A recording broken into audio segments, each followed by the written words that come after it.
Here comes our big leap in understanding. I've just drawn in this function y equals inverse sine of x. You see where I got these points from our earlier drawing. I took y equals sine x. I restricted the domain from negative pi over 2 to pi over 2. And then I flipped all the xy points to give me these 3 points. It looks kind of like that y equals x cubed parent function, but it's got different values. All right. So let's look at the domain and the range of this function. The domain, well, the domain is going to, let me just adjust this a little bit. The domain is going to be all x values. The domain goes from -1 to 1. There's our minimum x and there's our maximum x. And I can include those, so I do those big, heavy, boxy brackets.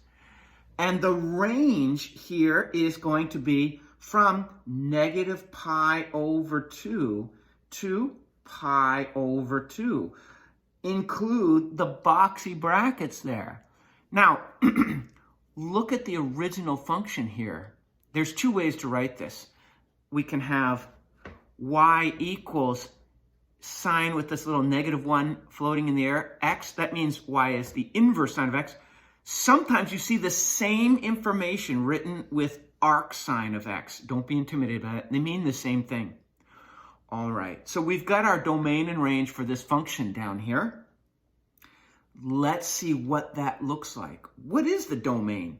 Well, those are our inputs. What is this x? You guessed it, it's the ratio. What is our output? Our output is the angle. And the angle, the output, the range can be from negative pi over 2 to pi over 2. Very helpful for us will be to draw that on the unit circle. So if I have a unit circle here and I want to convey the range, I'm not mincing words, it is the range down here, then I'm going to go from negative pi over 2 to, I can do a better circle, to positive pi over 2. And that means that our answers will only be in quadrant 4 if I'm starting here and going to here, and quadrant 1. So I'll say this is like the dark side of the moon here.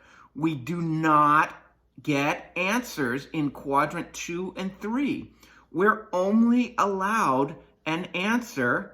Look, starting here, we're in quadrant 4, and right here, close with these acute angles, up to pi over 2. I'm sorry, I'm looking at the y. I only get quadrant 1 and quadrant 4, from negative pi over 2 to pi over 2. This range, it's the range I'm looking at because the output is the angle. The angle output will only be from negative pi over 2 to pi over 2. To me, this looks like one of my favorite heroines of all in the movies was the Hunger Games, Katniss Everdeen. Look at the bow she has. Do you see that this looks like Katniss Everdeen's bow and she's shooting these arrows off this way? So when I think of arc sine, I go, oh, that's Katniss Everdeen. This is classic Katniss. You remember when she shot that arrow right into the pig's mouth? That was cool, wasn't it? This is Katniss Everdeen. It's the bow. We only get quadrants 1 and 4. Now, I've done a heck of a job explaining why that's the case. If you just don't understand it, you've got to memorize. I hate memorizing. I like to think things through. But inverse sine or arc sine is quadrant 1 and quadrant 4 on the unit circle. That's it. That's all we get.